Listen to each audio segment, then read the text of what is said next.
Bonjour et bienvenue dans cette vidéo consacrée à AppMaker. Aujourd'hui, nous allons utiliser le service Google Maps dans notre application. Cette vidéo est constituée de deux parties. La première va nous permettre de créer un simple formulaire, un formulaire client que nous allons relier au service Google Maps. La seconde partie, un peu plus complète, nous permettra d'importer donc une liste de clients et d'exploiter ces clients en fonction de leur adresse, de les visualiser sur Google Maps. Alors pour notre exemple, nous allons nous servir de cette liste de clients, 5 clients, avec les villes, les rues, les informations qui nous intéressent. Nous allons sur notre application vierge et nous allons créer une page client que nous allons créer. Et c'est sur celle-ci que nous allons afficher nos clients. Avant cela, nous allons dans Data, sélectionnons Google Cloud SQL pour intégrer notre fichier de 5 clients. Les colonnes sont reconnues. Nous passons à la suite. Juste une modification pour que le code postal ou le téléphone soit considéré comme des chaînes de caractères. Notre table a été automatiquement créée grâce à cette liste de clients. Donc nous venons sur le client. Nous allons rajouter simplement un panel.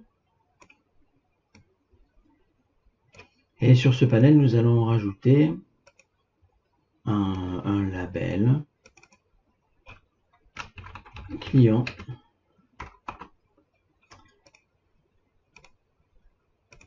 et enfin nous allons rajouter un formulaire.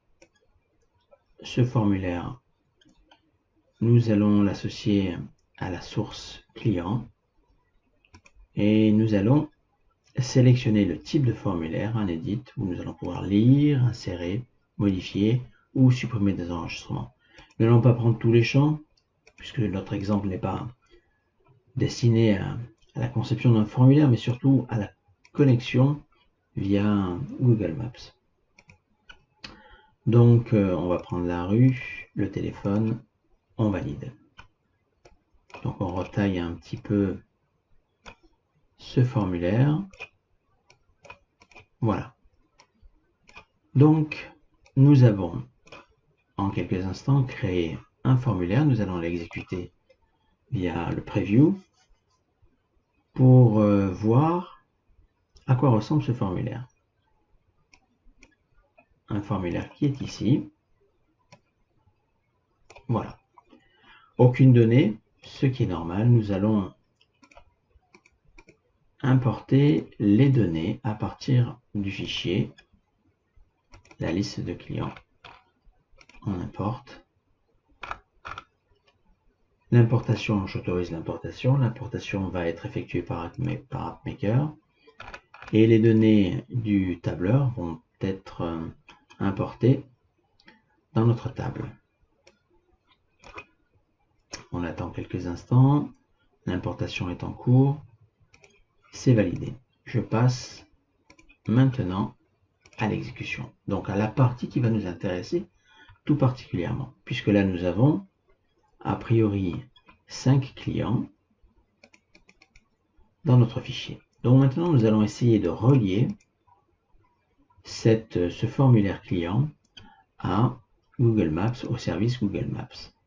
Alors pour faire fonctionner Google Maps, il suffit de venir dans la liste des widgets et parmi ceux-ci nous avons tout simplement un widget qui s'appelle Google Maps au niveau des displays. On le positionne ici. Et pour que tout ceci puisse fonctionner, nous allons aller sur les propriétés de cet objet et nous allons indiquer au niveau de l'adresse un lien, tout simplement en cliquant sur Binding, un lien avec. Alors il nous manque un petit détail, je vais venir sur donc notre forme et je vais aller chercher le data source client. Je reviens sur notre composant. À nouveau, j'effectue le binding. Et là, nous allons sélectionner data source l'item et nous allons faire une recherche sur la ville. Je valide OK.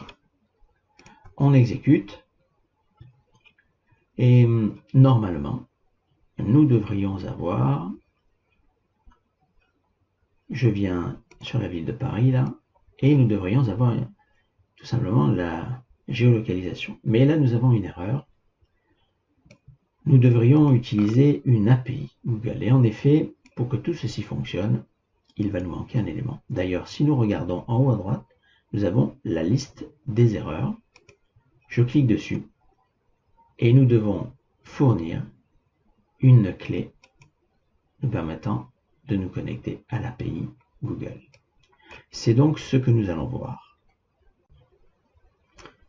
Pour disposer de cette API, il va nous falloir aller sur notre compte Cloud Platform. Je fais une recherche sur Google et ce qui nous intéresse se trouve ici. Lorsque je clique sur console,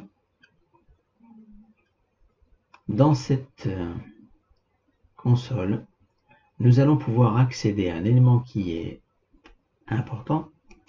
C'est ce que nous allons retrouver dans cette liste, l'API Maps JavaScript.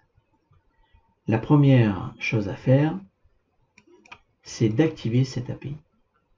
La seconde, une fois que celle-ci est activée, c'est de créer un identifiant. Donc nous allons venir sur l'identifiant, nous allons créer cet identifiant et c'est notamment une clé API. Donc la clé API est celle-ci, c'est celle-ci que nous allons pouvoir recopier dans notre application. Donc je fais un copie. Pour l'occasion, si nous voulons, nous pourrions changer le nom. Google Maps API. J'enregistre. Cette API que nous avions copiée, donc c'est celle-ci qui est là. Donc là, nous revenons sur notre application. Le composant, le widget est là. Et au niveau de l'API, nous allons faire tout simplement un coller. Vous voyez, l'erreur ici vient de disparaître. L'erreur est présente. Je mets une API et l'erreur disparaît. Il ne nous reste plus qu'à lancer l'application pour voir si le lien se fait. Donc, dans notre exemple, nous venons sur ce client. La ville de Paris est reconnue. Je viens sur le suivant, ce sera la ville de Lyon. Alors, pour aller un petit peu plus loin, si nous venons sur ce composant, là nous avons indiqué la ville. Nous pourrions alors, si on vient sur ces options, nous allons tout simplement utiliser la rue, séparée par un espace, et nous allons rajouter la ville. Donc notre recherche, a priori, va s'exécuter sur la rue, puis sur la ville. Voyons voir si tout ceci fonctionne. En effet, nous nous retrouvons sur la rue du Débarcadère, quai Pierre de Cise à Lyon, etc.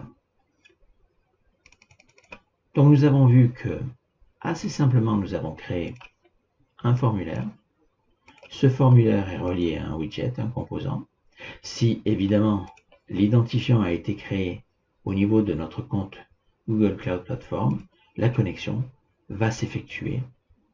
L'opération est somme toute assez simple et fonctionne plutôt bien.